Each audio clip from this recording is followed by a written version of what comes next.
intelligible, almost every word. There was maybe one word that you could have sort of figured out, but that was about it.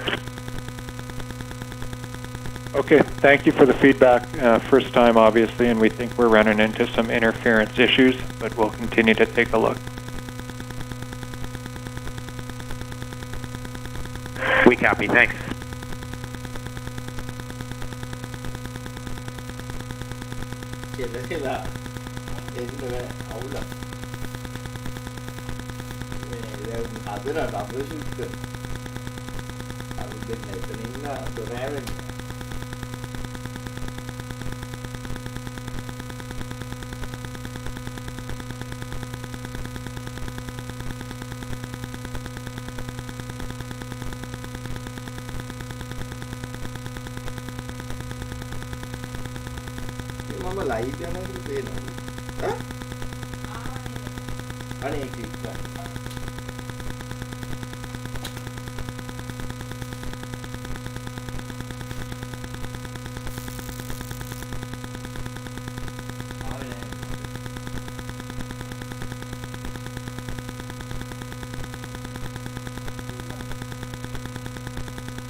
pressure needs to stabilize.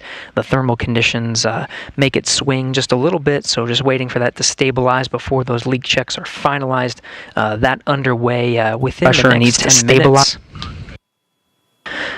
We do have communications. The thermal conditions make it swing just a little bit, so just waiting for that to stabilize before those leak checks are finalized. That underway within pressure needs to stabilize. Crew doffed or took off their suits. We do have just getting a few communications. The thermal conditions make it swing just a little bit, so just waiting for that.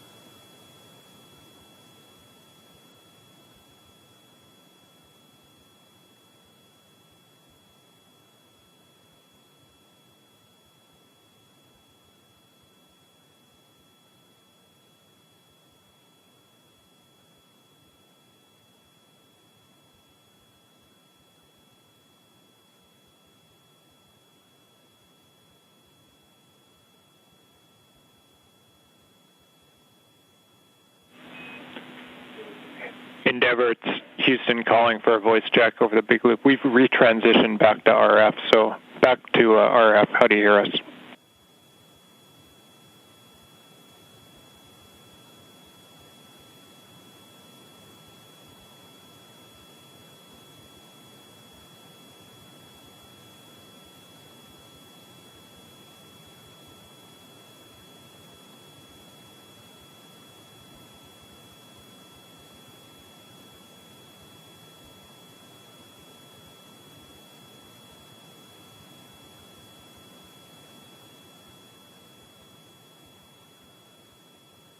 Houston, Dragon on them.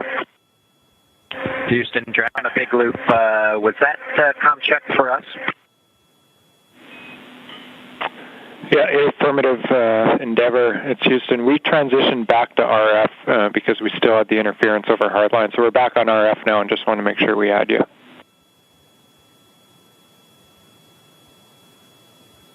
We've got you loud and clear on RF. Loud and clear as well. We're just going to leave it here for now. Thank you.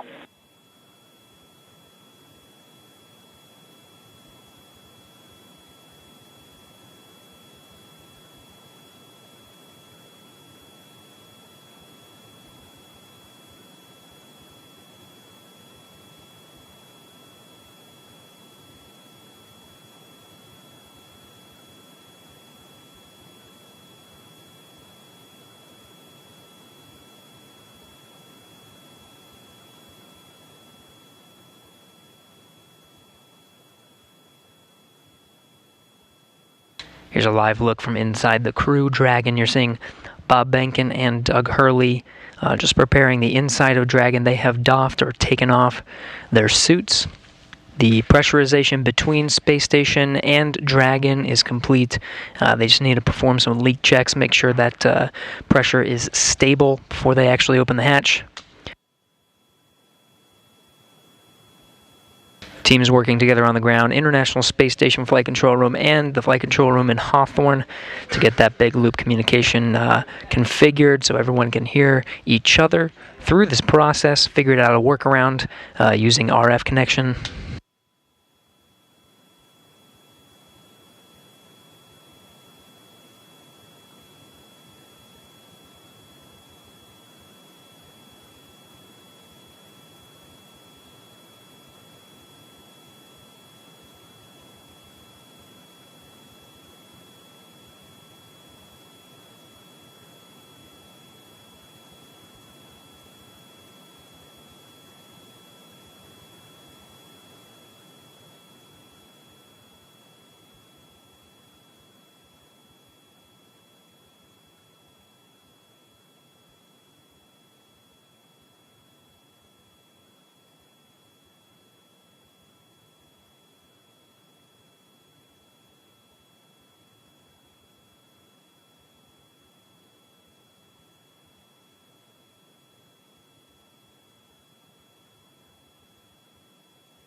This is Mission Control, Houston. If you're just joining us, you're getting a look inside the Crew Dragon. That was Bob Behnken seated on the right side, the pilot seat, or the Joint Operations Mission Commander seat for Demo 2. He and Doug Hurley, the commander of the spacecraft, just preparing the inside, putting away some trash. They just doffed their suits, and right now just waiting for the pressure to equalize between the International Space Station and Bob and Doug. Just two hatches, really, separating them from the inside of the orbiting complex. Aboard International Space Station, Commander Chris Cassidy has been outfitting Node 2. It's the first node. Once you cross over some of the hatchways, there it is. You can see some of the cameras positioned around to capture the crew coming in to the International Space Station. Much of that work completed at this point.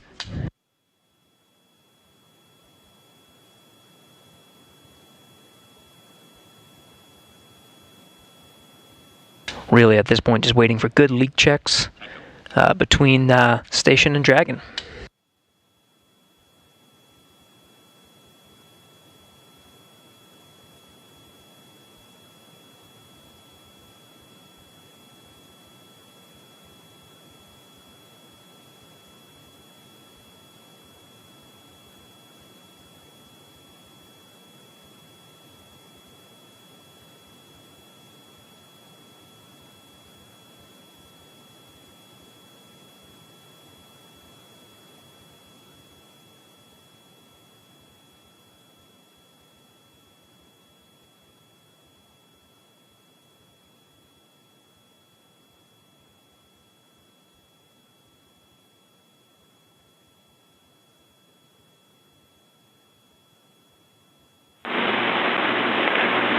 Station Huntsville, spacecraft 3 for Chris on the ISS experience.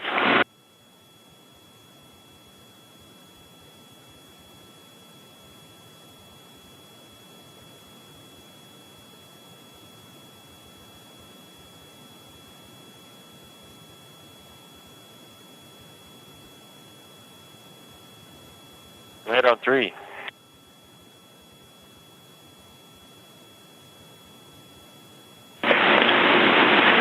Hey Chris, we're not seeing good connection between the SSC-25 and the camera. We're coming up on a handover, but they're looking for a reboot of SSC-25. Reboot 25, copy. SpaceX Dragon on Dragon to ground for inventory. I am here and ready to copy.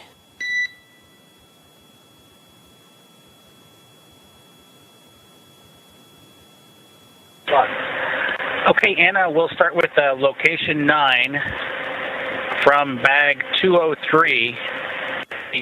Remove 3 water bottles.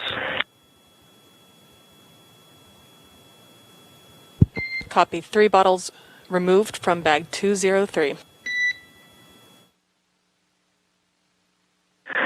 Good read back from location 10. We removed bottles from each of bag 207, 208, so 6 water bottles in total.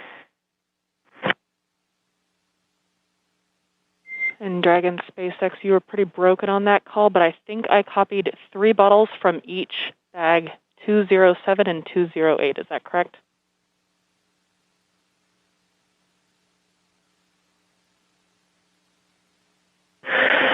That is a good read back, Anna. I copy.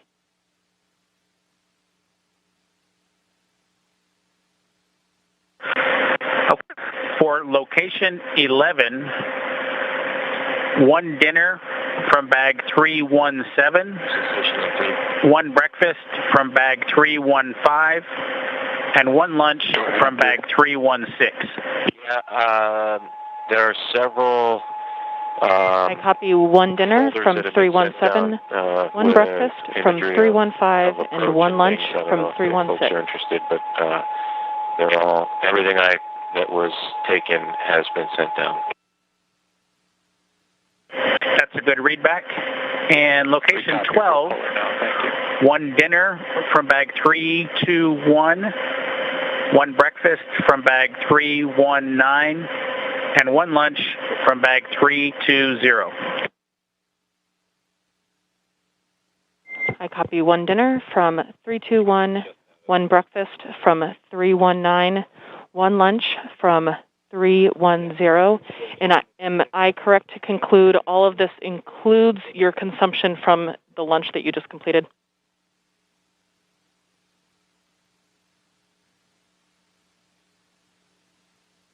That's correct, Anna. We've finished eating, and the lunch we just completed is a good complete list of what I've read down to you so far. The only thing we have remaining is the flush of the waste system here, and we'll do that with a water bottle and report when we do that a little bit later. Copy. That sounds like a perfect plan. Thank you so much.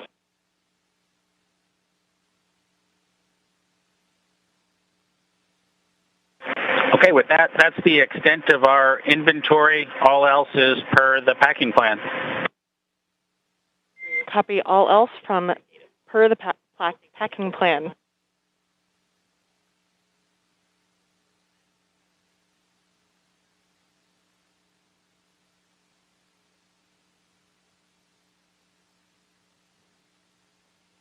This is Mission Control Houston. You've seen Chris Cassidy, International Space Station Commander, do much of the setup, but he does have 2 crew members on board, both Russian cosmonauts. Next to him right now is Ivan Wagner, rookie space flyer that was on the same Soyuz spacecraft that Chris Cassidy launched on from the Baikonur Cosmodrome just a little more than a month ago. Also on board is Russian cosmonaut Anatoly Ivanishin.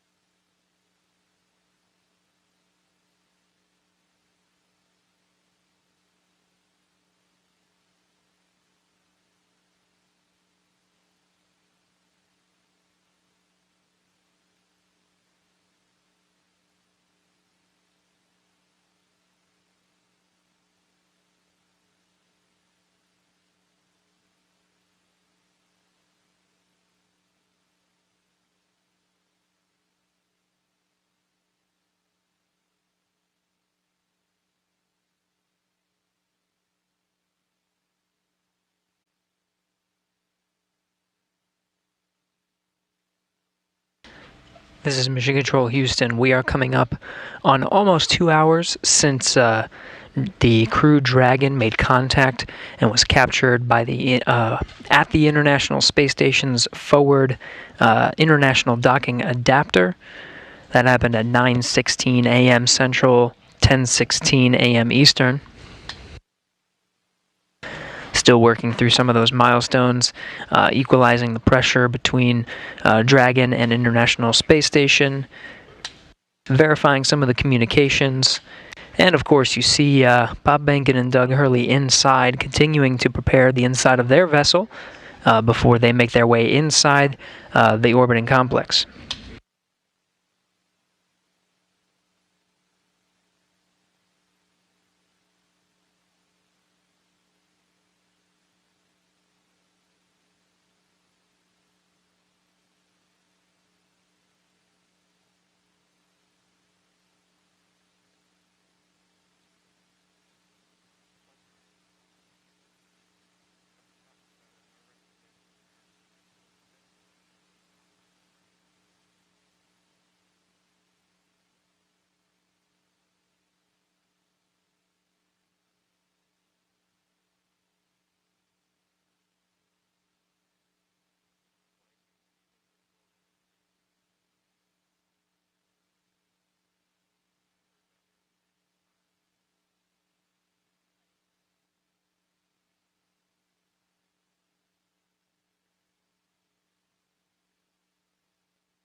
SpaceX Dragon on Dragon to ground.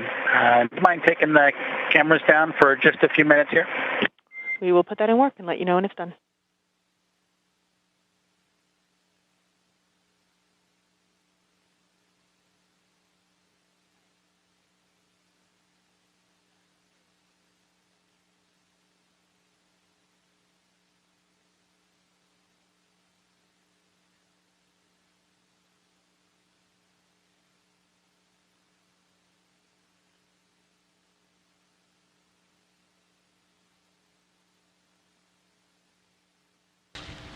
This is Mission Control Houston. You heard the call from Bob Behnken, Joint Operations Mission Commander of the Demo 2 mission, taking down some of those video feeds. We're still waiting for some of those milestones to pass before actually opening the hatch. The Dragon crew continuing to get themselves ready before opening the hatch. Chris Cassidy on the other side, just preparing some of the camera views, making sure everything's set there, done even a little bit ahead of time. We do have confirmation that there is a good data connection path between Dragon and the International Space Station. Some of those checks underway next.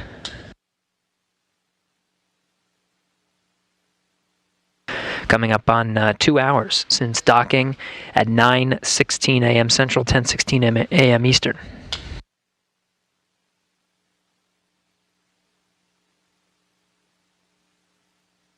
Space Station on 3. The SSC's been rebooted. Any success?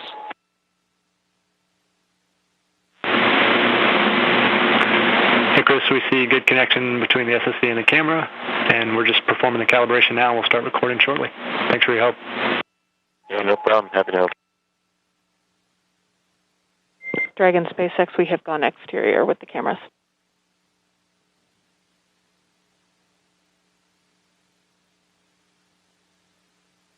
Dragon copy, thanks.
This is Mission Control Houston.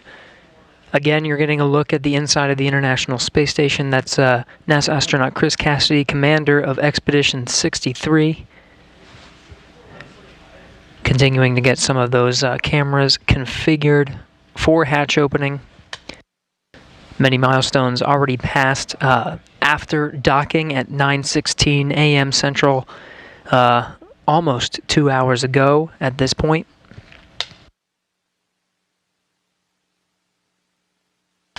At the time of docking, the International Space Station was on Russian thrusters. After contact and capture, was moved over to control moment gyro, stabilization and attitude control. Now back to its standard configuration of thrusters and control moment gyros. After an umbilical connecting Dragon to the International Space Station was established, we did get confirmation of good power flowing from the International Space Station to Dragon. Dragon now relying on station power. We did get confirmation of good data transmission. And of course, the teams here on the ground, both here in Houston and in Hawthorne, troubleshooting some of the communication to make sure that is ready to go prior to hatch opening. Pressurization between International Space Station and Dragon brought up to the same pressure, 14.7, the same we would find here on Earth. Leak checks are next to confirm the pressure is stabilized between the two vehicles. You see the hatch just on the other side of Chris Cassidy there. That's the hatch to the pressurized mating adapter. There's two more hatches once you go down that hatchway. One is to the International Docking Adapter, and the other is the hatch of Dragon itself.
SpaceX Dragon with a couple of questions.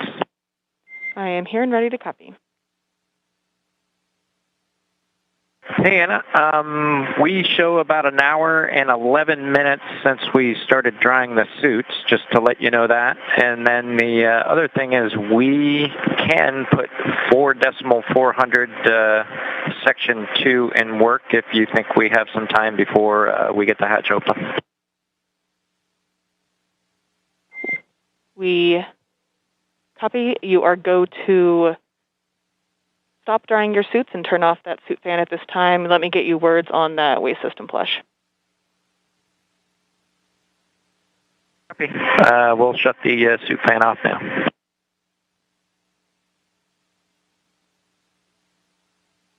In Dragon SpaceX, we are about a half hour prior to hatch open, so you are go to do that waste system flush if that sounds good to you at this time.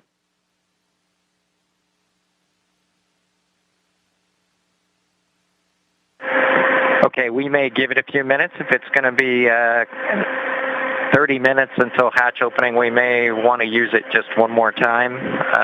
So, yeah, we may hold off for another 10 minutes or so. But let us know if anything changes. Otherwise, we'll do it then. Totally reasonable. Sounds like a good plan. Thanks.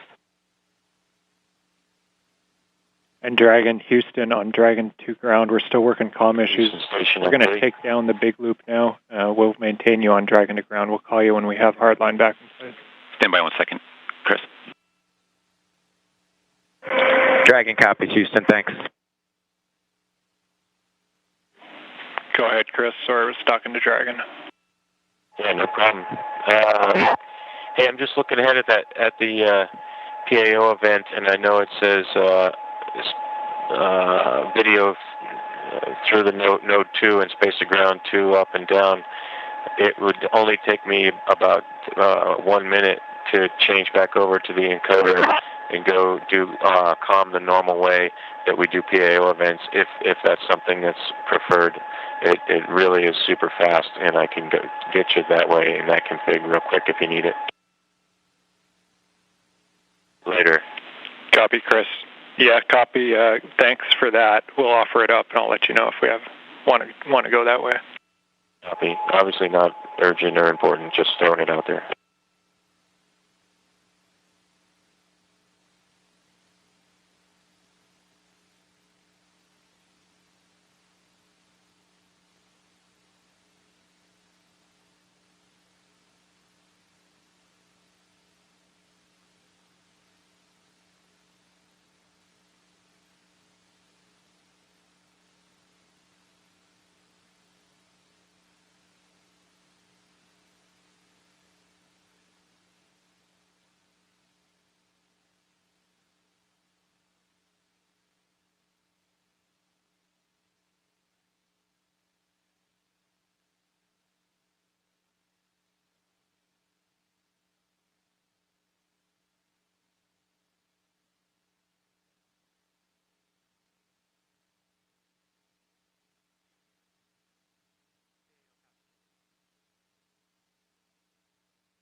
Station Houston on 3 for Chris comm config. Go ahead. We just wanted to clarify from your last comments. We show it as being in the standard config, whereby you're going to be coming down over the camcorder HD mic, and we'll be going up over space to ground 2, and that's what we're intending. Did you maybe just? We might have missed your intent in your previous remarks. Is that what you had in mind? No, I had, like we do all other PAO events, we talk, we hold the handheld microphone that is going through the clip-on mic transmitter to the clip-on, through the camera, and then the audio comes down through the encoder. That's how we typically do PAO events, so I could go back to that config if you need, super fast, or if you want to do it this way where we're talking on space to ground 2, that's fine too. I don't care. Just throwing it out there because it's different than we normally do PAO events.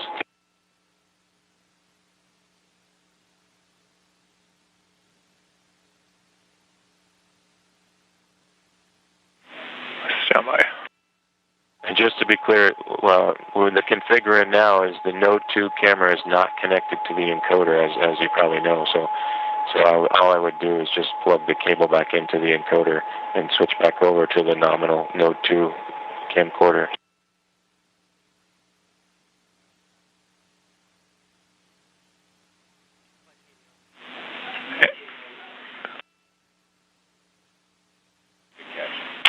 And Chris, that is clear. The camera needs to be plugged into the encoder.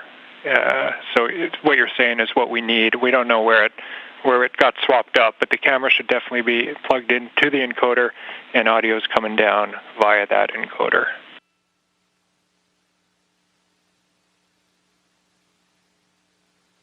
Okay, so yeah, we'll just use it on the. I guess what I was thinking is going back to one without a battery and not be dependent on the battery, and going back over to the nominal cable, which includes power. I just get a little leery about relying on these batteries. Copy. We have Photo TV online, so we're talking to them on the phone right now. Stand by one.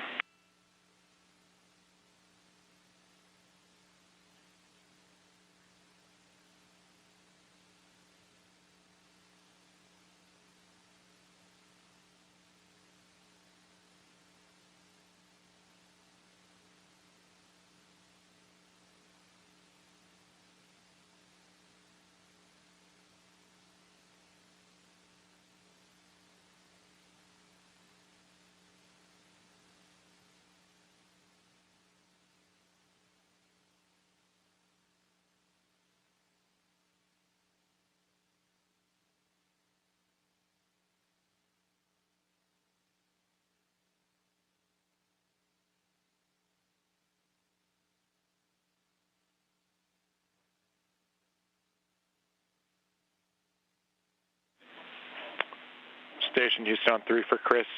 Microphone and the free float camera both connected to the encoder. Does that clear it up?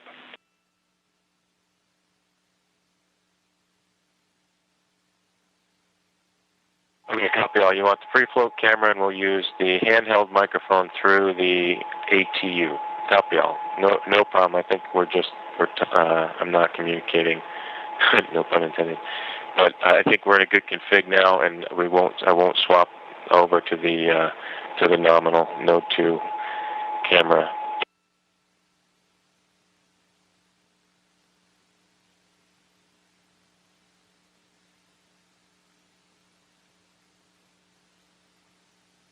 He connected a new cable. Down by Chris.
Station Houston 3, Chris. If you're still there, we think we still have it backwards.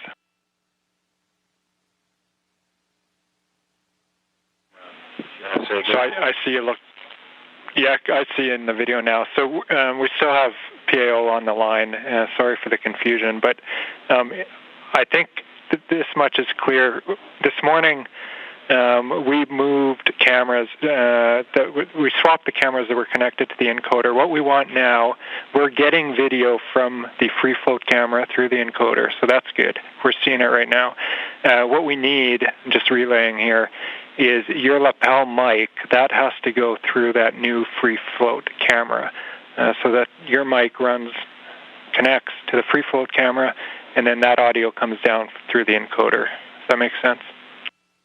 That's the config it's in right now, and that's all perfect. The only benefit, I guess, I didn't initially make it clear is if I switch back to the normal cable and the normal camera, we're not dependent on a battery power on the camera.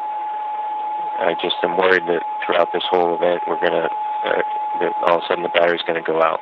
I go back to the normal. SpaceX Dragon on Dragon to ground. Now report complete with 4.012. The benefit to this free flow camera is complete with 4.012. Make it all the way into the Dragon, which I don't think we could do with the other cable.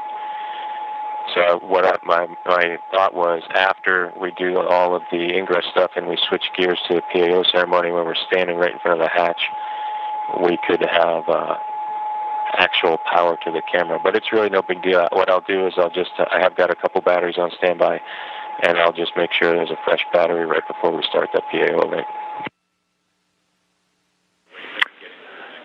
Okay, Chris, sorry it took so long, but I'm 100% with you, and copy 100% on the battery concern. The word we're getting here is we would like to run it in the config that it's in right now. We copy all on the battery config. Great idea to have a few spares nearby, but we think it's going to last throughout the whole event. Okay, copy all.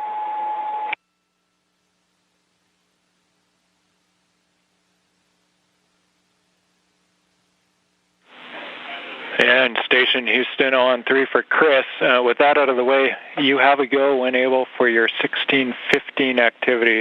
1615, that's your go for steps 3 and 4 in 2.102 Crew Dragon ISS arrival. Okay, 1615 activity, in work.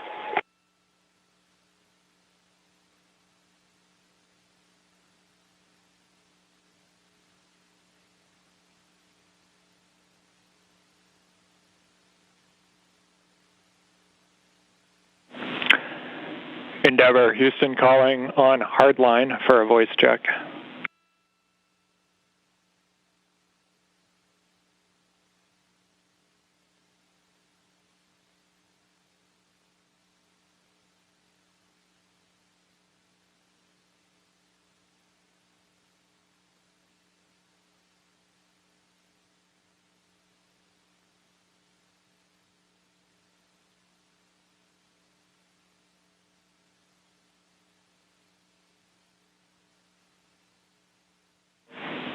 Endeavour, Houston calling via hardline for a voice check.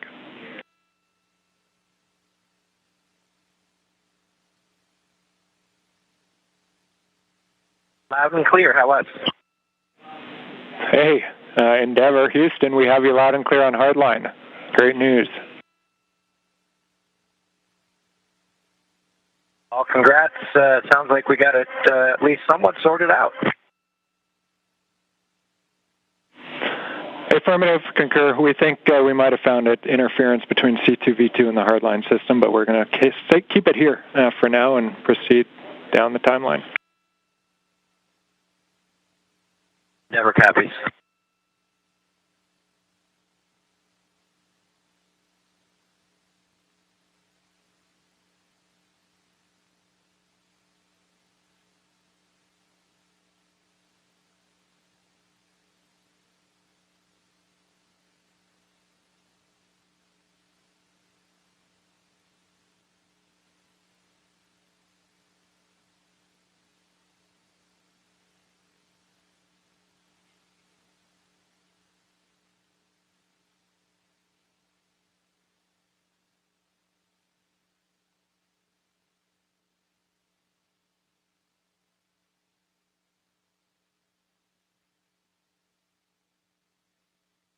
Houston on 3, hey, can you back me up on the PDT? Will do, we're checking.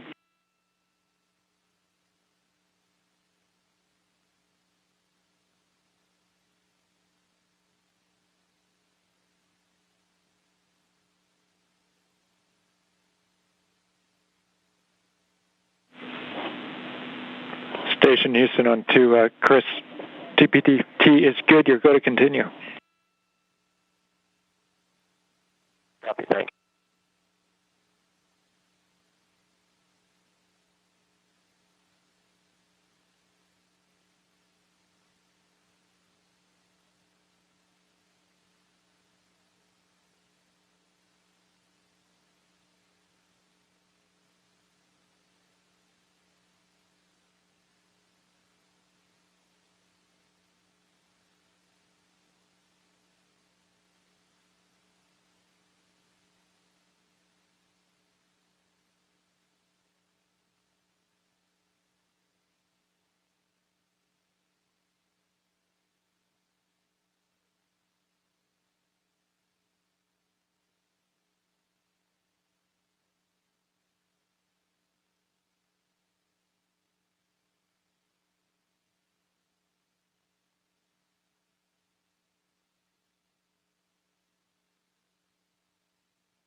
This is Mission Control Houston. You're looking at the inside of the International Space Station. What you were hearing before were just some of the audio and video checks, just making sure that everything's synced up so that we get the best views and the best audio possible for when Bob Behnken and Doug Hurley come through that hatch. We're working towards the hatch opening now. You can see Chris Cassidy down the pressurized mating adapter. That hatch will open up to the international docking adapter. On the other side is the Dragon hatch. Cassidy working through those procedures after pressure equalization was complete. Now expecting around the order of 10 to 15 minutes maybe until we finally get that hatch open. So we'll stand by, keep those views coming from the inside of the International Space Station to welcome Bob and Doug aboard.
This is Mission Control Houston. You're looking at the live view of the inside of the International Space Station Flight Control Room. The team here, Orbit 2 team, led by Flight Director Scoville, is working through the intricate process of making sure everything is ready to open the hatch and welcome Bob Behnken and Doug Hurley aboard the International Space Station. It's been a journey so far to get to this point. More than 2 hours ago, made contact and capture with the International Space Station was the Dragon vehicle, the Crew Dragon vehicle, with Bob Behnken and Doug Hurley aboard, 9:16 a.m. Central, 10:16 a.m. Eastern. Dragon FM voice check. How do you read me? Counting. 1 2 1. 30-minute timer that you gave us a little bit earlier. 1 2 4. 1 2 5. Here, and then give you go to come back on board.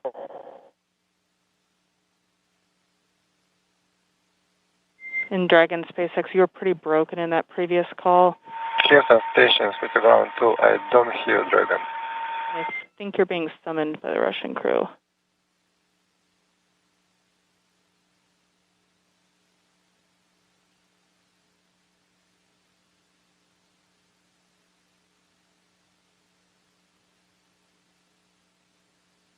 In Dragon SpaceX, I was told to proceed with you. Can you please repeat your last?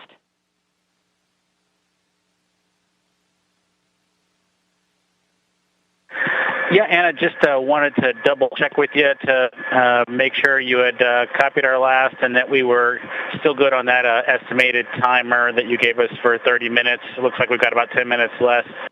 So we'd like to pick up in section 2 of 4.400. Checking.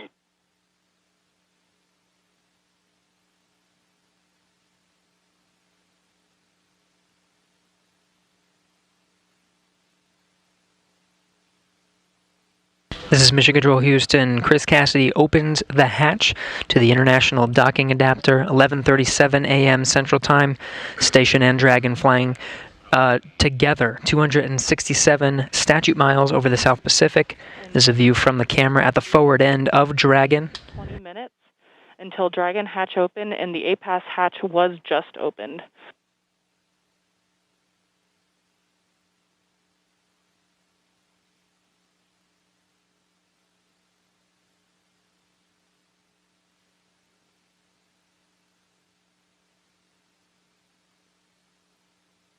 Again, 11:37 a.m. Central.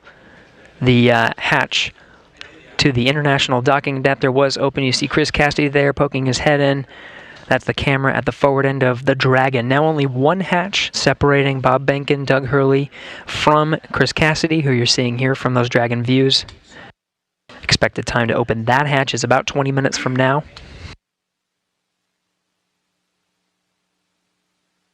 We'll report that time to you and expect to do a welcome ceremony at 12:15 a.m. Central Time, 1:15 p.m. Eastern. That'll welcome Bob Behnken and Doug Hurley aboard the International Space Station as part of the Expedition 63 crew. We'll get to hear some words from them and have some VIPs here in Mission Control Houston to provide words to the teams that oversaw the entire mission and the crew aboard the International Space Station. Station Houston, we copy the hatch open, no condensation, thanks.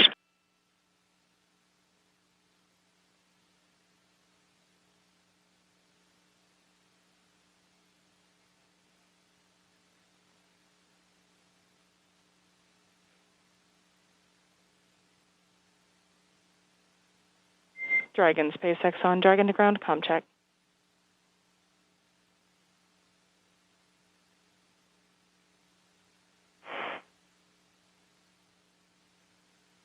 Dragon to ground, how us? A little choppy, how me?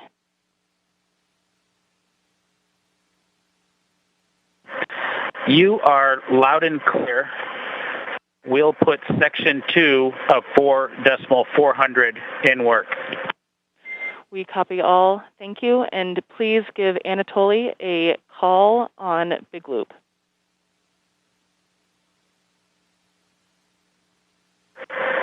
Okay, we'll call Anatoly on the Big Loop, and I'd also like to report 2 bottles of water consumed from location 9, bag 204. Location 9, bag 204, and to confirm that was for the waste system flush.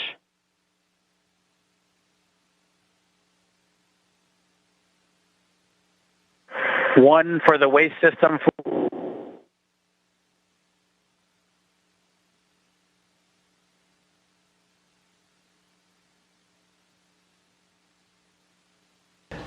Chris Cassidy for removing that target from the APAS hatch docking interface.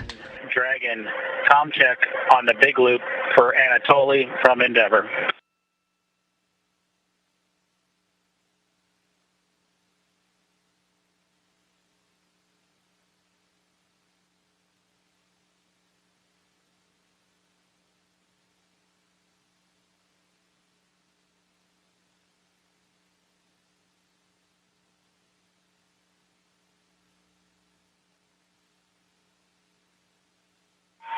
Dragon FM, voice check. How do you read me? Counting 1 to 1, 1 to 2, 1 to 3, 1 to 4, 1 to 5. Anatoly, Endeavour has you loud and clear. How copy? Copy, Houston. They have me loud and clear. Good to hear your voice.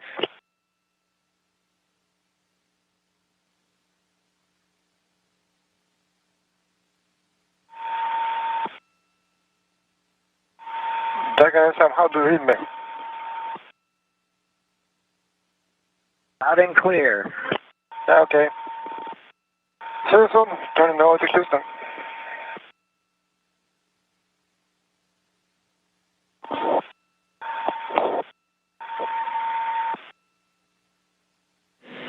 And all players from Houston, that completes the comm checks. Thank you.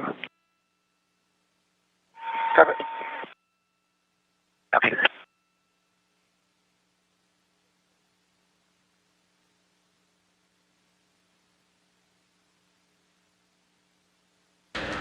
This is Mission Control Houston. Those comm checks within the International Space Station between the Dragon crew, Chris Cassidy, and on the other side of the International Space Station, the Russian segment, Russian cosmonaut Anatoly Ivanishin, completing those voice checks.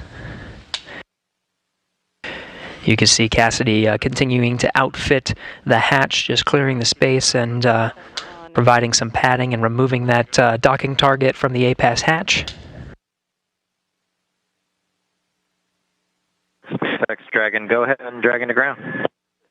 So I copy that the waste system flush is in work, and 2 more bags were consumed from location 9, bag 204, and that includes the water used for the waste system flush. Is that all correct?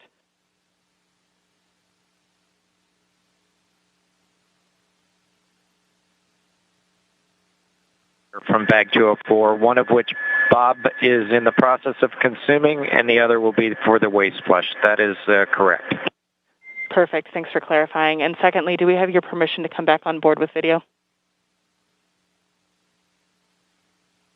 Negative. We're going to need about 2 minutes. We're just wrapping up ops here right now.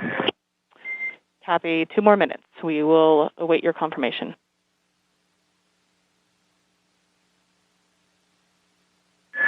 Thank you.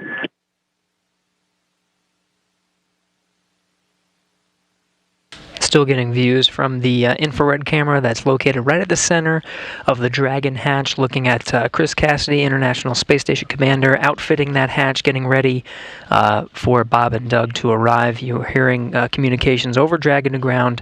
That was Bob Behnken and Doug Hurley on the other side of that hatch, inside the crew Dragon vehicle, finishing up their operations on the inside for that hatch opening, expected in about 10 to 15 minutes.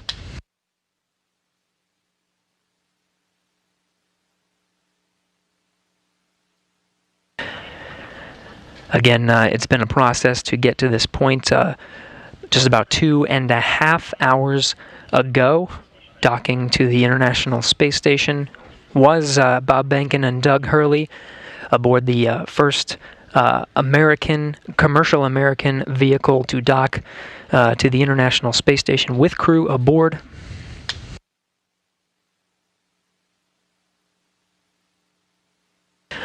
Again, we're expecting about 10 to 15 minutes to open up that hatch One more hatch separating Bob Behnken and Doug Hurley from the inside of the International Space Station, still looking at Cassidy doing some of the prep work for that hatch. We'll get some great views that Cassidy set up over the past few hours to capture this historic moment today. Be sure to stay tuned in at 12:15 p.m. Central Time, 1:15 p.m. Eastern. We'll start a welcome ceremony officially welcoming Bob Behnken and Doug Hurley aboard the International Space Station to join the Expedition 63 crew.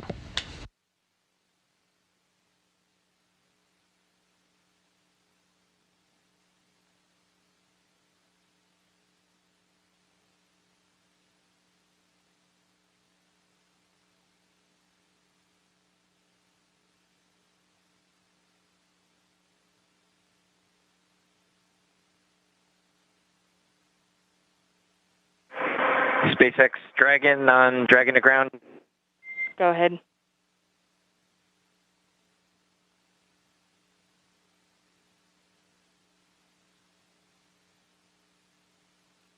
Anna, you're clear to come on board. Copy. Clear to come on board, and thanks for your patience with the comm. We are in an orientation that's creating some blockage to receive your comm on Dragon to ground. Yeah, we figured that was it. No problem. That's part of the deal. Chris Cassidy giving a wave, eagerly awaiting Bob and Doug to come aboard. Just behind him, you see Anatoly Ivanishin and Ivan Wagner, Russian cosmonauts of Expedition 63, standing by. We'll be able to come aboard Dragon here in a sec, get some views from the crew Dragon. We're in a short handover of those communications from the International Space Station. Video and audio should be regaining them momentarily.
Anatoly Ivanishin in the foreground there. Chris Cassidy continuing the prep work for opening up the hatch there.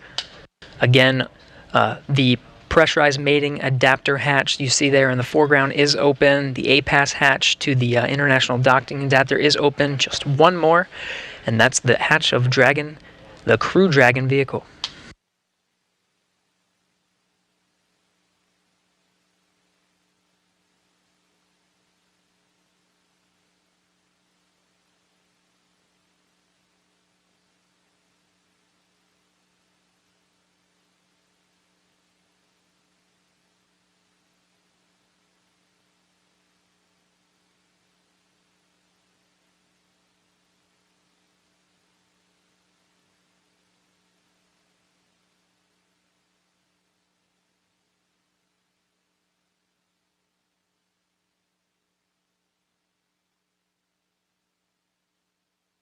Houston Station, space to ground 2. Station is ready for Dragon hatch equalization. Station Houston copies. Dragon call ready when you're able.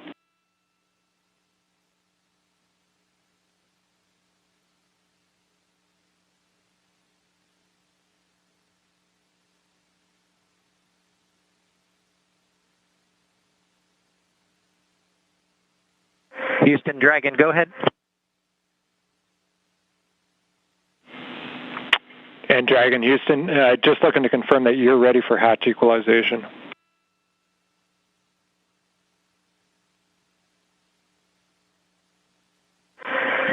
We are ready as long as SpaceX is ready.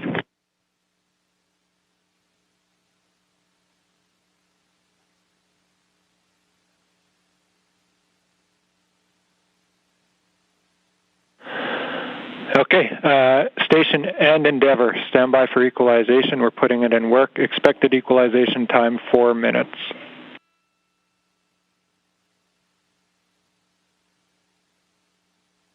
Station copies.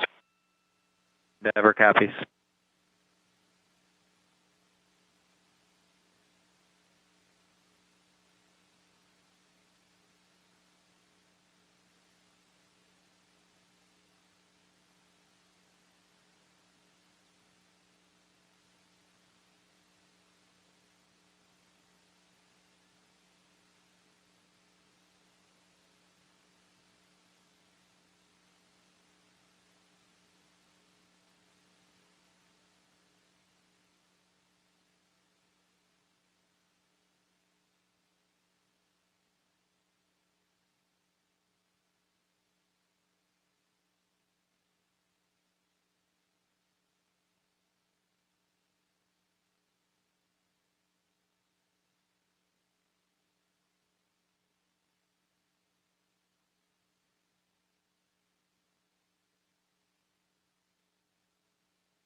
This is Mission Control Houston. We're continuing to equalize the pressure of that last hatch. Behind that hatch is Bob Behnken and Doug Hurley aboard the Crew Dragon spacecraft. We are moments away from opening the hatch and welcoming them aboard the International Space Station.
This is Mission Control Houston. If you're just tuning in, we are standing by for confirmation of the hatch opening between the International Space Station and the Crew Dragon.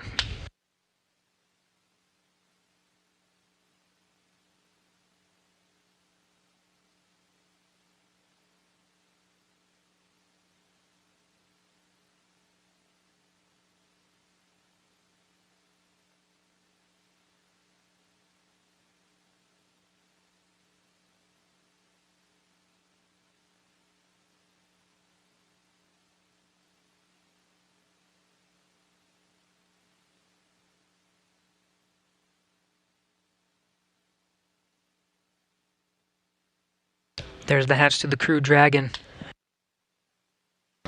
Seeing Doug Hurley through the glass on the other side.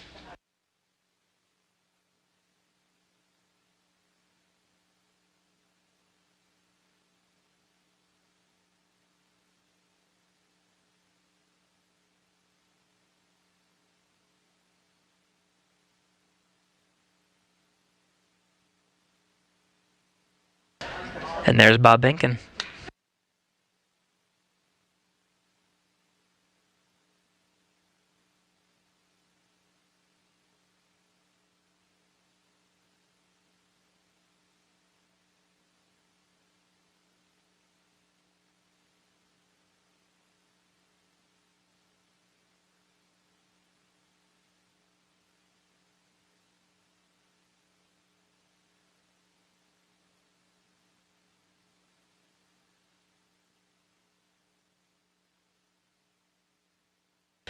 Still equalizing that pressure between the Crew Dragon and International Space Station, just moments away.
Dragon SpaceX on Big Loop. You are go for hatch opening per the decal, followed by the remaining actions in your procedure 4.400.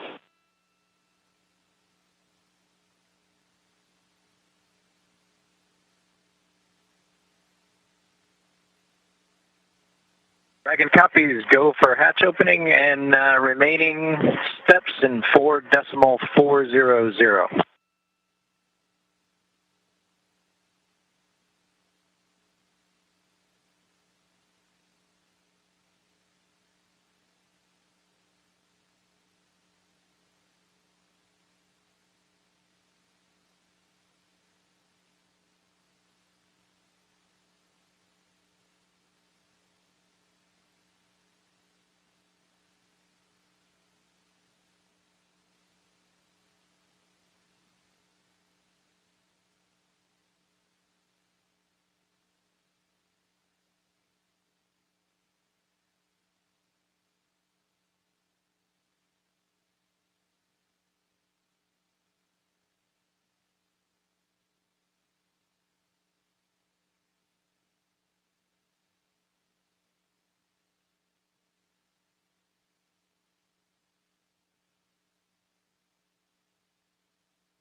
And with that, the hatch is open. 12:02 p.m. Central Time, 1:02 p.m. Eastern.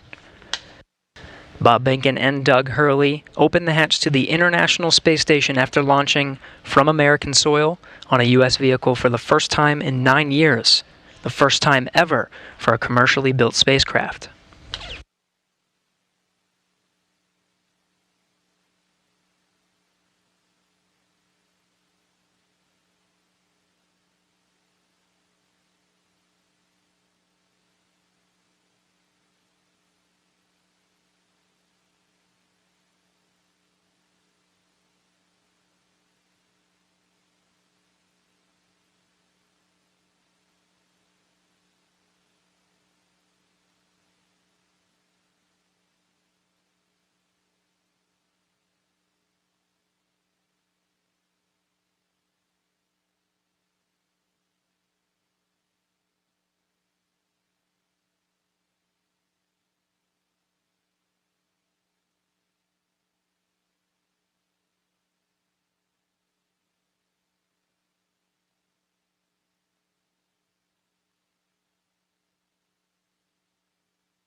If you're just tuning in, the hatches are open between Dragon and the International Space Station.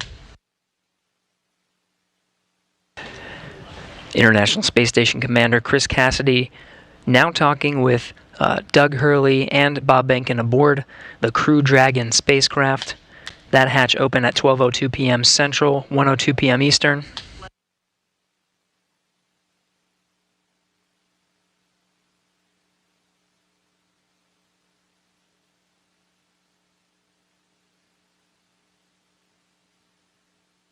SpaceX Dragon on the big loop. The hatch is open in 5.54.400. How copy? I copy. Hatch is open. Great to hear. Thanks.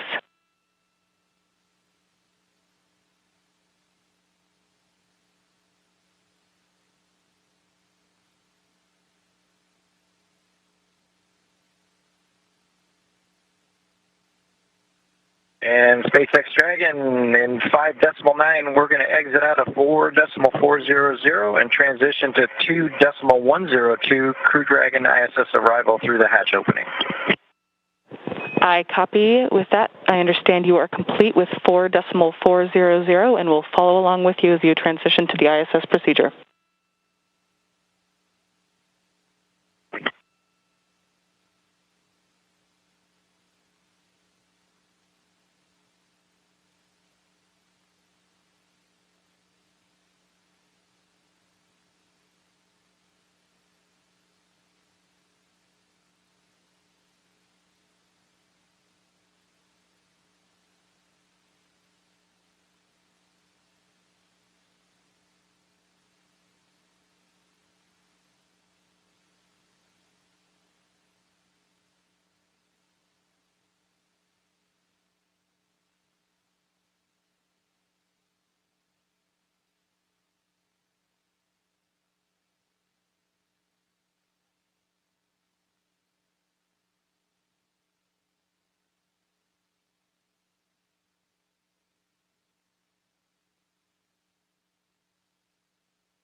This is Mission Control Houston. The crew of Demo 2 just performing a few closeout duties. The hatches are open. They were open 12:02 p.m. Central Time. We're moments away from the Dragon crew aboard Demo 2 to enter the International Space Station.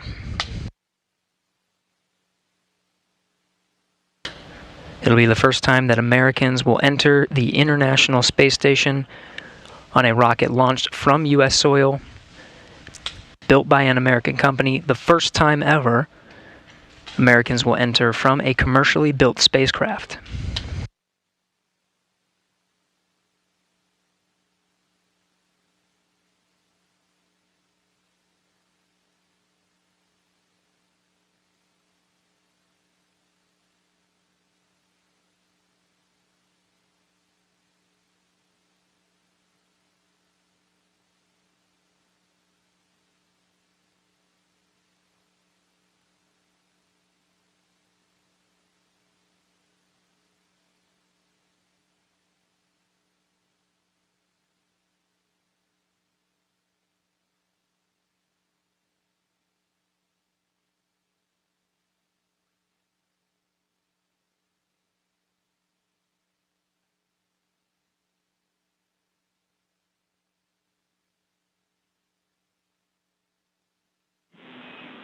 Station Houston on Space Ground 2 for Chris. When you're able, we're just looking for a quick voice check on the mic.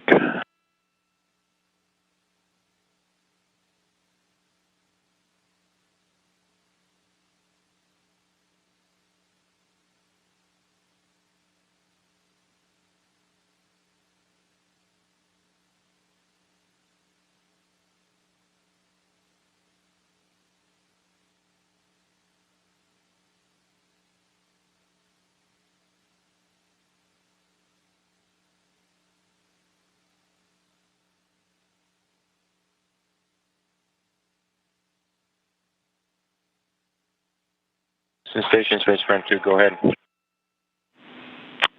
Chris, we were hoping we could voice check the mic just before starting the PAO event.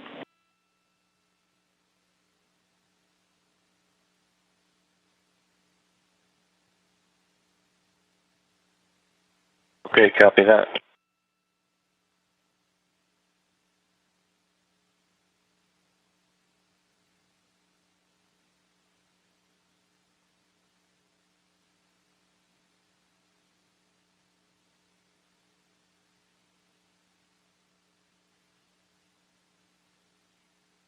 Houston Dragon on the big loop and step 6.1 of 2.102 IMV duct installation is complete. Go for IMV fan activation. Houston copies, go for IMV fan activation, that's in work.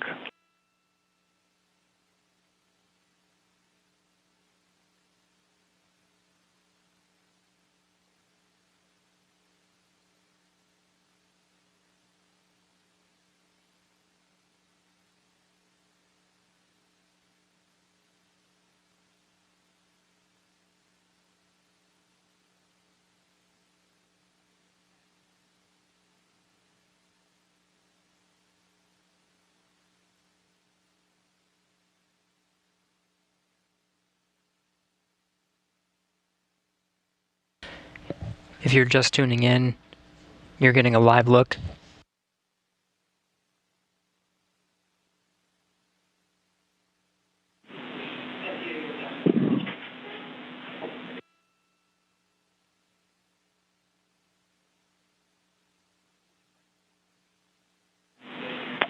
Station Houston on two things. Chris, we did hear you over the PAO side of things. That was a good voice check. We might ask you for one more.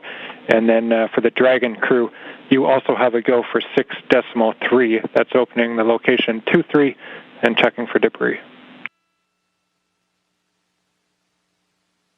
Dragon copies 6.3 in work.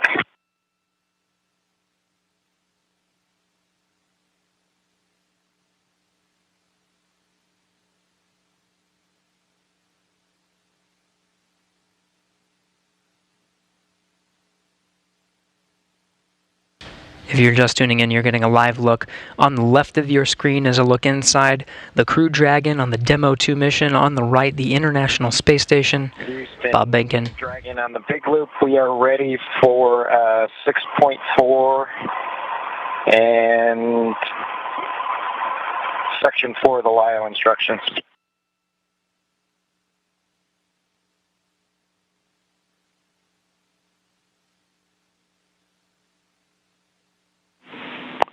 And Station, we copy. Dragon crew, you are go at 6.4. In work.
This is Mission Control Houston.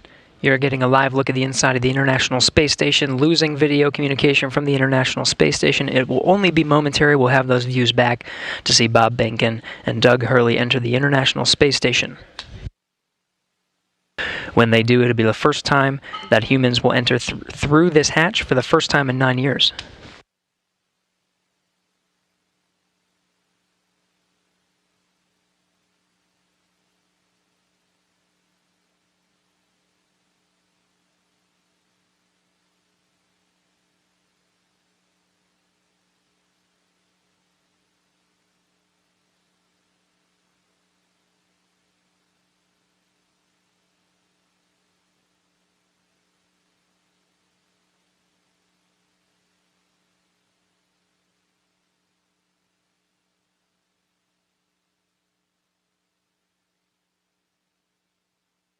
Dragon, so we had to load the procedure from my iPad and hand it in to them, so that's what took a little longer.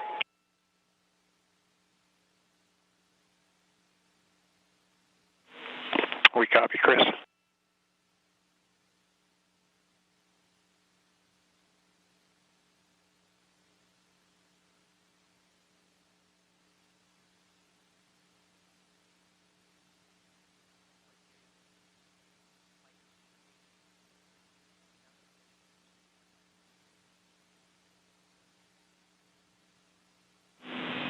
Station Houston on 2 for Chris. When convenient, PAO requests an additional voice check through the mic.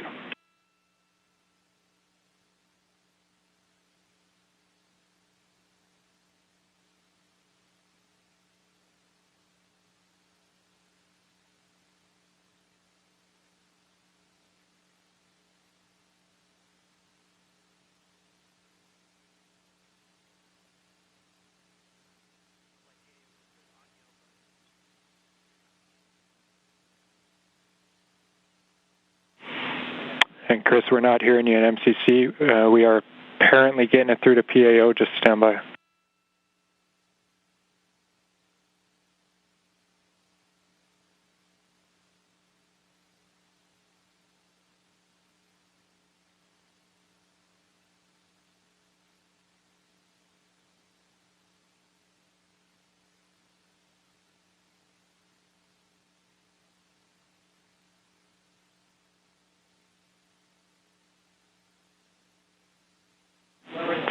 Chris, PAO is working comm reconfig. I'll call you if we're ready for another check.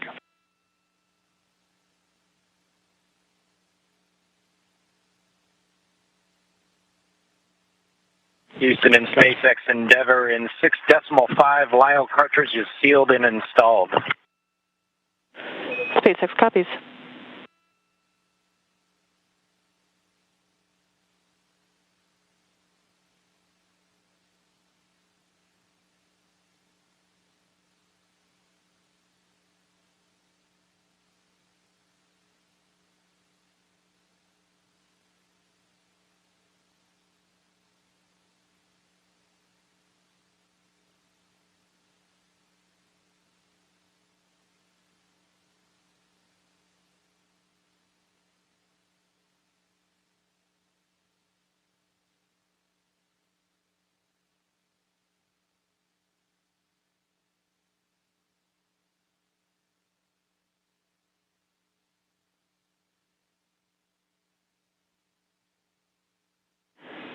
Station Houston on 2 for Chris. We wanted you to confirm that the mic is in channel 1. It needs to be in channel 1. A thought here is that it could have been bumped over to 2.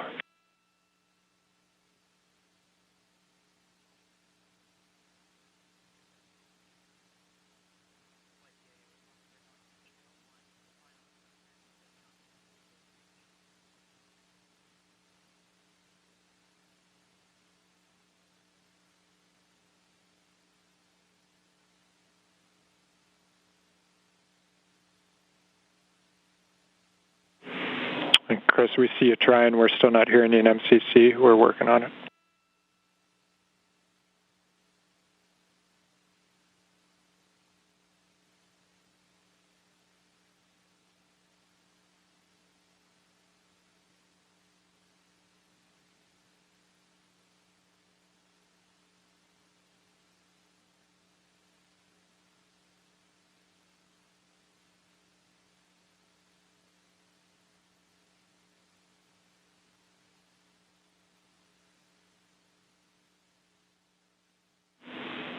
And Chris, nothing in MCC. We see you trying. The word here is that as long as that is in channel 1, any problems past that point are on our end, so we're looking into it. We'll be right back to you.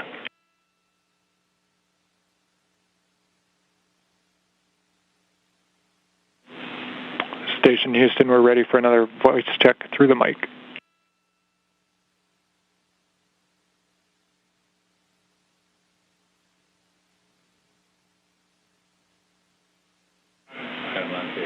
Station Houston, we have you loud and clear through the mic. Thank you.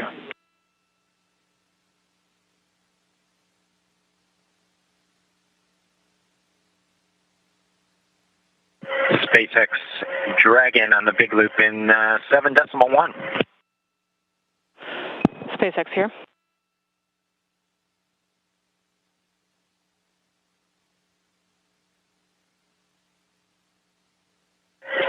Okay, Anna, in 7.1, it appears that the AVV inner Bravo is open, as well as the PPRV ISO valve.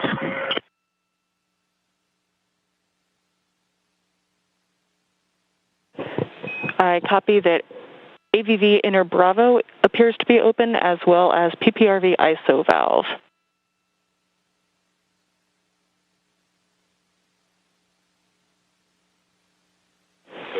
Go ahead and cycle them to close if you're good with that call. Yes, we are good with that call and appreciate the status. Thank you.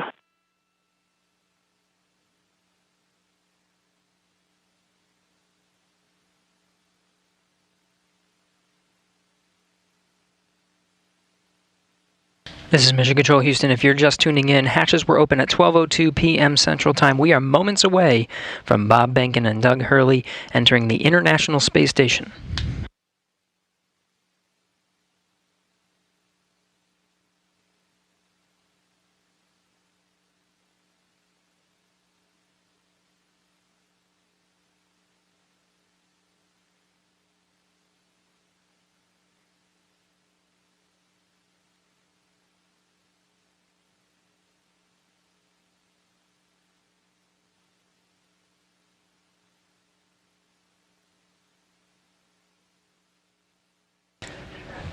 Again, this is Mission Control Houston, moments away from Bob and Doug entering the International Space Station. Shortly after they enter, we will conduct a welcome ceremony. There will be VIPs here in Mission Control Houston, Ficker 1. Looks like they're all closed visually now. We are in 8.3 for both SpaceX and Houston. Dragon arrival configuration is complete. SpaceX copies. All valves appear closed visually now, and arrival configuration complete. Excellent to hear. Houston copies. And with that, Endeavour, welcome to the International Space Station. Please come aboard.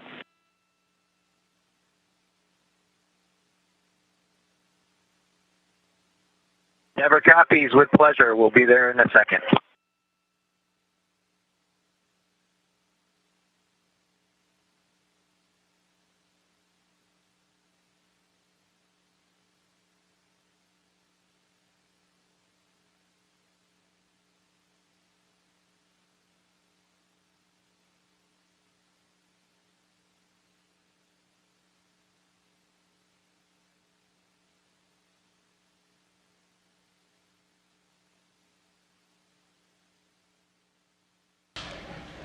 We have Bob Behnken from SpaceX Demo 2 mission entering the International Space Station.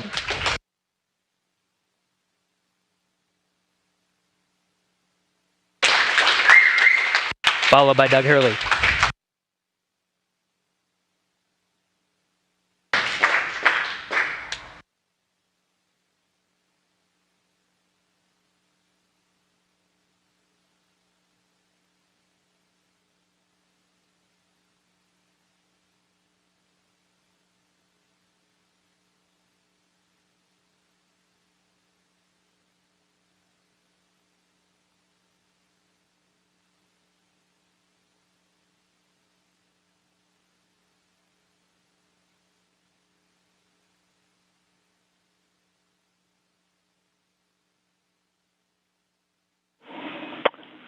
Station Houston, we see you, and it's a great-looking photograph. So thanks for that. Stand by one. We'll call you when we're ready for the event in the next few seconds. Got a whole bunch of very happy and grateful people making their way into MCC right now.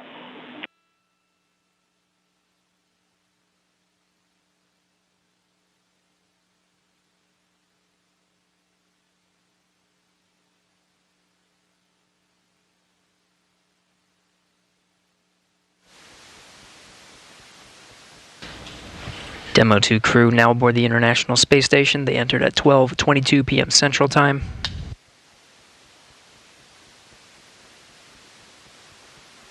The station at the time was 262 statute miles over Turkmenistan. Crew all gathered in front of the cameras at the Node 2 forward end of the International Space Station. Just behind them is the hatchway to the Crew Dragon on this Demo 2 mission. We're standing by for a welcome ceremony. We'll have VIPs here in Mission Control Houston ready to greet the crew.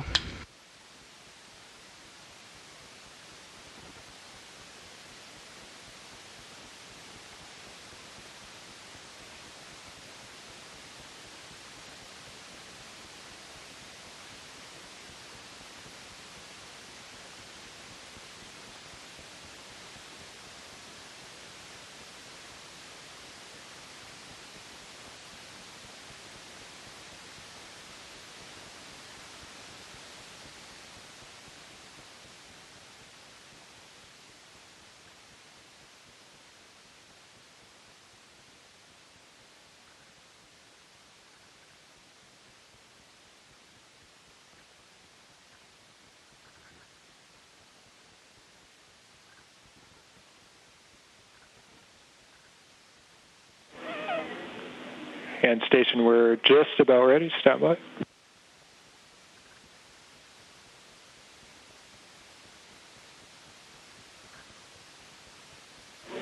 All right, station, it's Houston on Spaceground 2. Confirm that you are ready for the event.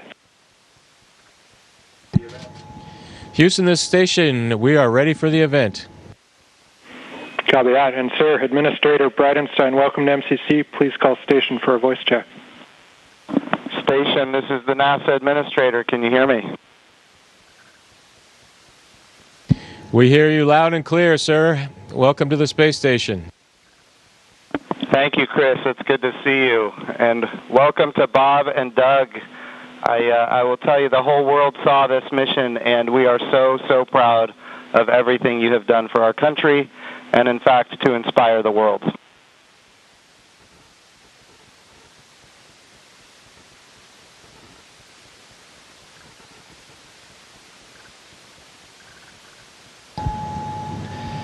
We sure appreciate that, sir. It's obviously been our honor to be just a small part of this. We have to give credit to SpaceX, the Commercial Crew Program, and of course NASA. It's great to get the United States back in the crewed launch business, and we're just really glad to be on board this magnificent complex. Well, we have some VIPs with us here, and I'm sure they have some questions that they'd like to ask you, but I have one of my own before I turn it over. And I just wanted to find out if you guys got any sleep on your way up there the last, I'd say, I got 19 hours. Did you guys get any sleep?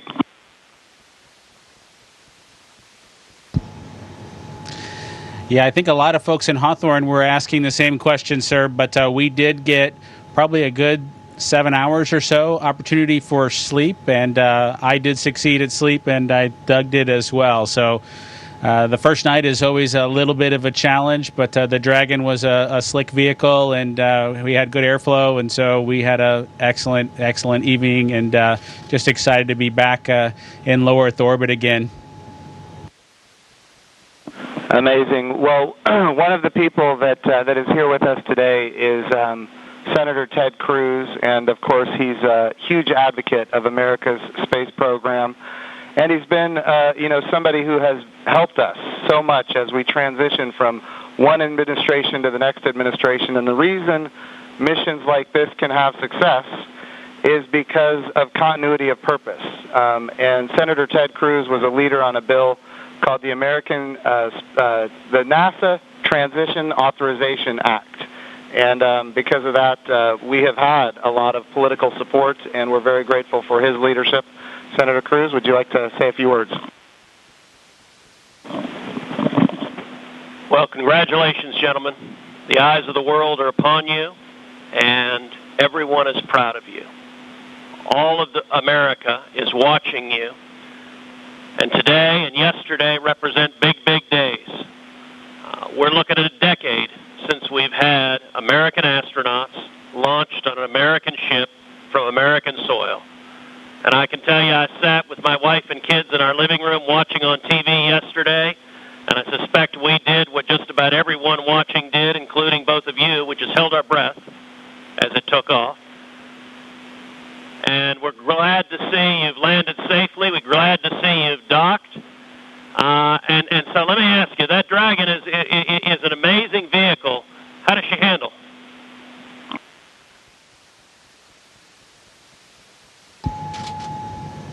It flew just like it was supposed to. It was we had a couple opportunities to take it out for a spin, so to speak, once after we got into orbit last night, and again today about 20 minutes before we docked. And my compliments to the folks back at Hawthorne and SpaceX for how well it flew. It is exactly like the simulator, and we couldn't be happier about the performance of the vehicle. What do you guys hope to accomplish in your time on the International Space Station?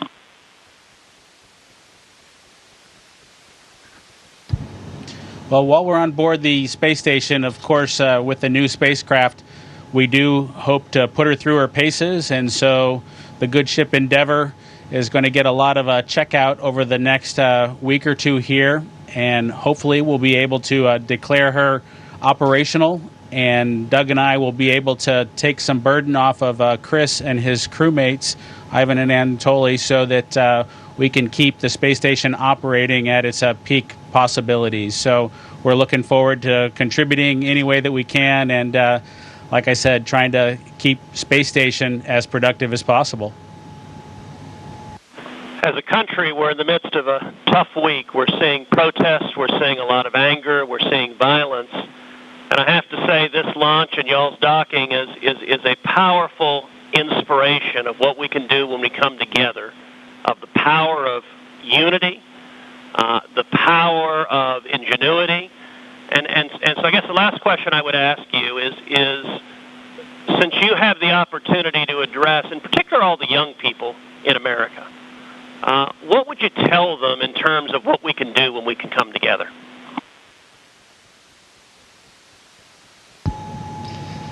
You know, that's a great question. 9 years ago, just about exactly 9 years ago, we docked with Atlantis on STS-135, the last flight of the Space Shuttle program, a 30-year program. And folks at SpaceX, folks at NASA, the Commercial Crew Program put their heads together and worked diligently year after year, making sacrifices, working hard. And then 9 years later, American launch capability was restored, and this is just one effort that we can show for the ages in this dark time that we've had over the past several months to kind of inspire especially the young people in the United States to reach for these lofty goals and work hard, and look what you can accomplish. Thank you, gentlemen. God bless you. Thank you, Senator Cruz. We have another very special guest here that represents the Johnson Space Center. And, of course, it's my good friend from the House of Representatives, Dr. Brian Babin. And I want to be clear, he also was a big part of the NASA Transition Authorization Act, which gave us the continuity of purpose to make this happen today. So, gentlemen, here is Dr. Brian Babin from the state of Texas. Thank you. It's great to be with you guys. I was at the launch yesterday. I just want to say a huge congratulations. And, there was a thunderstorm that blew in about 30 minutes or 45 minutes or so before liftoff. and it was in doubt there for a minute, but it was just an enormous achievement. I just want to say thank you for you guys. Really appreciate what you're doing for America, and the crew that's already been up there, Chris, and your two fellow Russians. To give you a great big thank you as well. I have a son who is a Navy SEAL, and I want to thank you for your service there too, Chris. And also, I would like to just see what I know you said that the craft, the Dragon, handled very well, but I want to see how it compares with the space shuttle. If one of you would address that, I would appreciate it.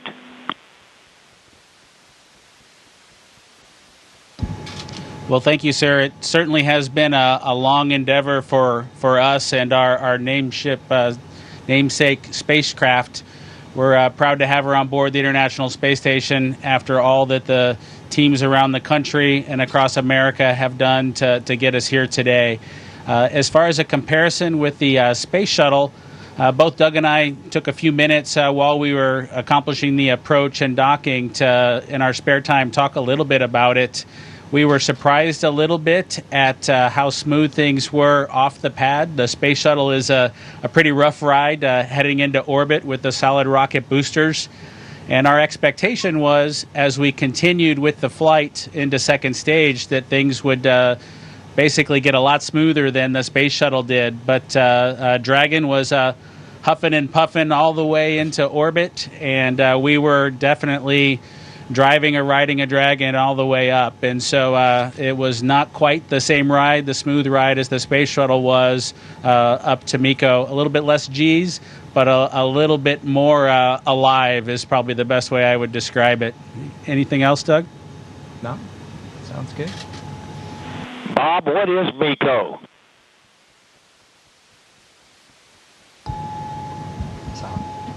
Sorry, I have to apologize for actually using the term MECO. It's a little bit confusing between the space shuttle and the Dragon vehicle. So it's a main engine cutoff is what MECO stands for. Those happened at different times in flight for the two vehicles. For the space shuttle, that was when you were all the way in orbit. For Dragon, that was just a little bit after 2 minutes. And then we had the single engine cutoff for second stage when we achieved orbit. So that time under the single engine under Dragon with one engine was more of an experience than the shuttle was for that 6.5 minutes or so that we were under that second stage motor. Well, I would just like to say, in fact, Doug, did you have something you wanted to add there? I met your mother and father yesterday, Doug, and great folks. They're very, very proud of their son.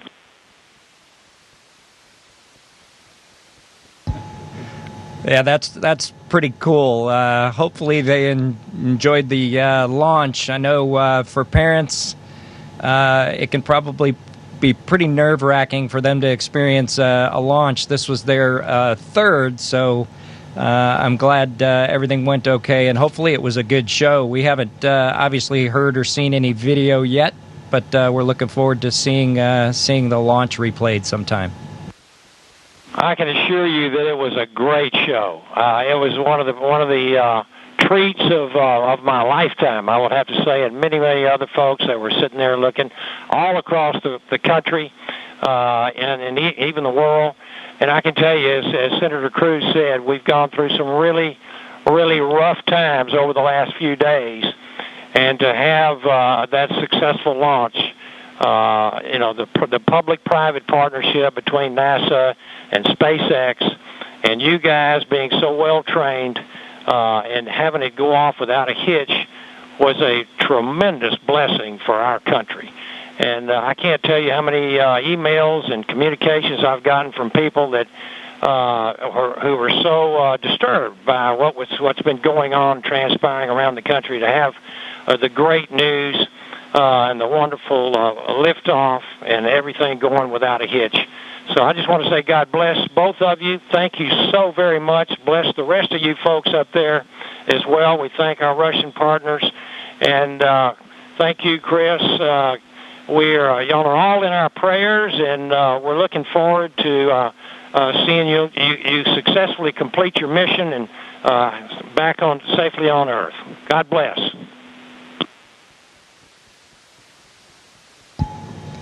Thank you very much. Yeah, and just so you guys are aware, the show was in fact spectacular. The ratings on NASA TV beat everyone else. Not just some of them, it beat all of them, and that includes, yeah, just so everybody is aware, the whole world saw this. It trended #1 on Twitter. It was the #1 thing talked about on social media in general.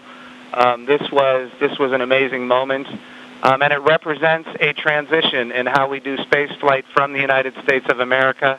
NASA is not going to purchase, own, and operate rockets and capsules the way we used to. We're going to partner with commercial industry for access to low Earth orbit, and those partnerships are going to enable our providers to get customers that are not NASA and drive down our costs. And we're going to have numerous providers that are competing on cost and innovation and safety. And we're going to have more access to low Earth orbit than ever before. And this business model, now that it's been proven on commercial resupply of the International Space Station, now commercial crew to the International Space Station, this model is going to apply, and I know Senator Cruz has this near and dear to him, when we go to the moon. And of course, when we go to the moon, it's going to be done because of the great people here at the Johnson Space Center and so many other centers across the United States of America. But when we go to the moon, we're going to land on the surface of the moon with commercial landers.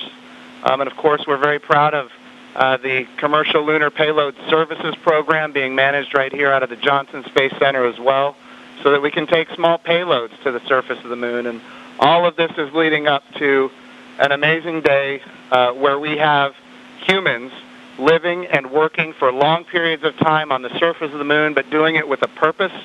And that purpose, of course, is to go to Mars.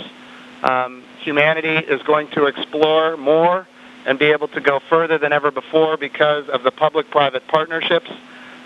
We all know that if the government is creating the demand and the government is creating the supply, we will always be limited. But when we have partners that are interested in exploring commercially and doing the things that are necessary, to get capital investment, then we're all going to end up better. So I want to just say the whole world saw this. This is a new era in human space flight, and we are so grateful for the service of not just our 2 astronauts that embarked on this mission, but the 100,000 plus people that participate in it in this mission. Everything from the suppliers to the main contractors, to the NASA team, the SpaceX team. What an amazing day for our country and, in fact, for the world. I'm going to turn it over for a second to my deputy, Jim Morehard, who's been a great deputy at NASA.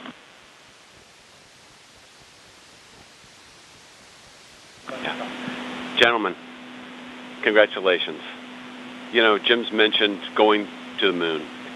And yesterday and today, you've inspired the Artemis generation, which is our next generation. And that's what this is about. It's really bringing the children that we've got and our grandchildren forward so they'll be the ones that are going into deep space. This is the dawn of a new era, and we just thank you for being at the beginning of it. Thank you so much. It was absolutely our pleasure, but it's just a huge team effort across the board from SpaceX to NASA that made this all happen. We were just the lucky guys that got to fly the rocket yesterday. I have a question for Chris Cassidy. Our crew here decided to be about 3 days late. You got to work them overtime, I presume, now to get them caught up on all the activities that they missed out on. Any plans for them? Well, the day they missed out on was a good one for them to skip. It was Saturday house cleaning, but I took care of it for them. We'll catch up next weekend. But in all seriousness, we've got a few things to take care of tonight. Make sure we're all safe and we know the plan in case something bad happens. And then we're looking forward to some operational stuff later in the month. Maybe we'll get outside and do some spacewalks. And our efforts in these coming weeks will be in that effort. So we're all super excited to have 2 more crewmates to the Expedition 63 team. Awesome. And of course, here in Houston, this is the home of the astronaut office, and the Johnson Space Center is led by Mark Geyer, and I'm going to turn it over to Mark for a few comments. Thank you, Jim. Hey, it's great to see all of you there. Good to see you, Bob and Doug. I know we talked a few days ago. You look a little taller than I remember you. And but I also want to thank Anatoly and Iman and of course Chris for what you guys have been doing since you all arrived. And I know there's been a ton to do, and you've been really busy, and I appreciate that. So I also like this visual of our international partnership. We have had a tremendous partnership with Roscosmos, and we will continue to do so. But it is nice to see crew arrive from this side of the space station. So that was pretty cool after 9 years. I did have one question for Chris, though. What might you do to ensure that Bob and Doug stay longer? Do you have any strategy there?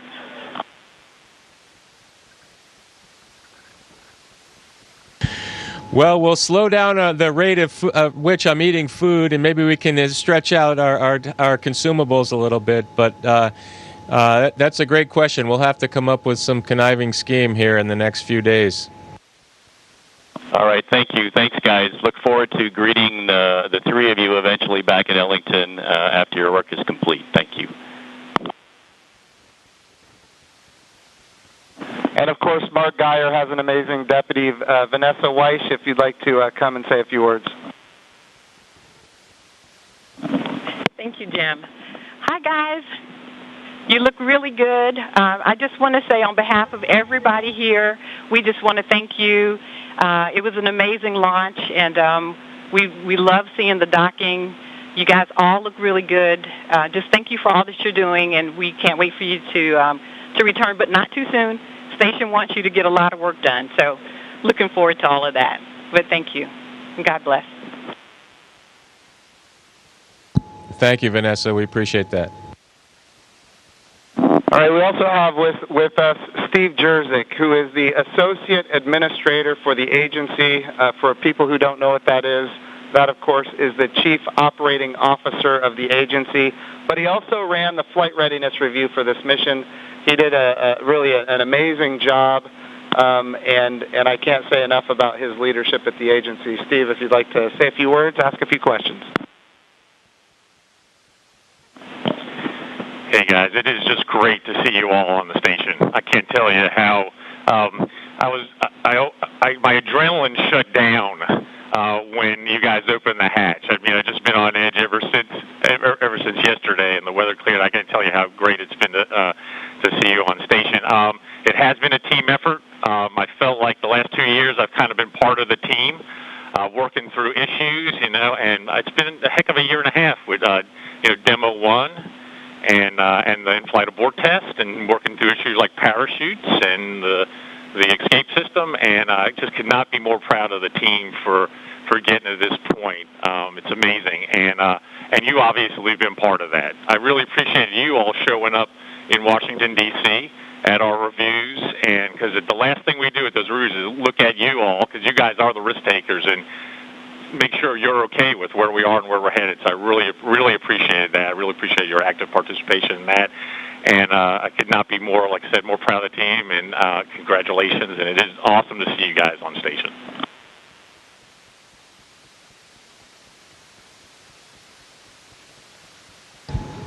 Well, thank you, sir. We're just proud to be a part of the team that got to bring spaceflight back to the Florida coast. I appreciated the comment earlier that it was nice to see a vehicle come to the forward portion of the space station, but I'll tell you what, that's the only way Doug and I know how to do it. So thanks to the team for providing it to happen our way. We appreciate that. Well, Bob and Doug, just so you're aware, I'm being given the wrap signal. Doug, did you have something to say before we wrap it up here? Oh, no, sir. We're just happy to be here, and Chris is going to put us to work, and hopefully we will fit in and not mess too many things up. I have no doubt that you guys are going to do amazing work. I just want you to know the president came to the launch, and the vice president came to the launch. About half the cabinet was at the launch. We had members of Congress and members of the Senate from both sides of the aisle. And this was an amazing moment of unity for the nation. It was an amazing moment for the whole world to look up. In the midst of the coronavirus pandemic and some other challenges, we were able to have this very, very special moment where we could all look at the future and say that things are going to be brighter tomorrow than they are today. And you and the NASA team and the SpaceX team gave us that opportunity, and for that we are so, so grateful. I would also be remiss as the NASA administrator if I didn't promote what comes next. And of course, this is the beginning. We are now launching to low Earth orbit again, but we will soon be going to the moon. We will be going to the moon sustainably with commercial partners and international partners. We're going to use the resources of the moon to learn how to live and work for long periods of time. Ultimately, we're going to take all of that knowledge and we're going to go to Mars. And of course, this time when we go to the moon, we go with a very diverse, highly qualified astronaut corps that includes women, which is why we call the program Artemis, named after the twin sister of Apollo, and she, in Greek mythology, was the goddess of the moon. This is the beginning. There is so much more to come, and I'm glad that our representatives of the Johnson Space Center are here because we're going to be asking them to fund this project. And what an amazing day that you guys have given us. So thank you from not just me and the people here, but from the United States of America and people all around the world. I'm more popular on Twitter than I've ever been, and it's because of you guys. Thank you.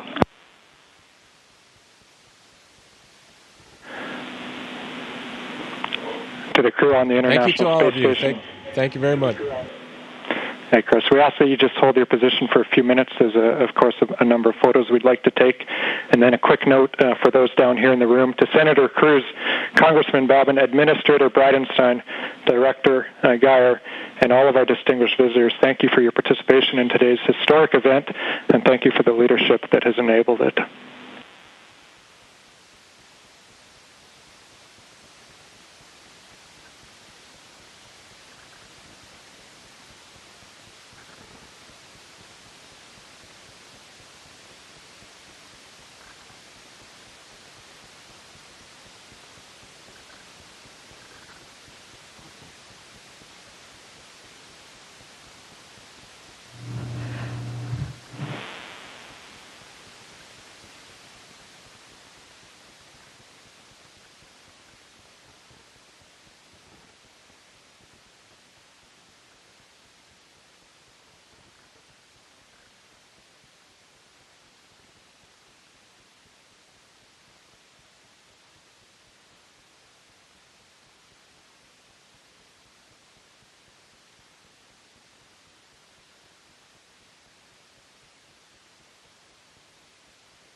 Station, this is Houston ACR. Thank you. That concludes our event as we count down to 20 continuous years of humans living and working on the International Space Station.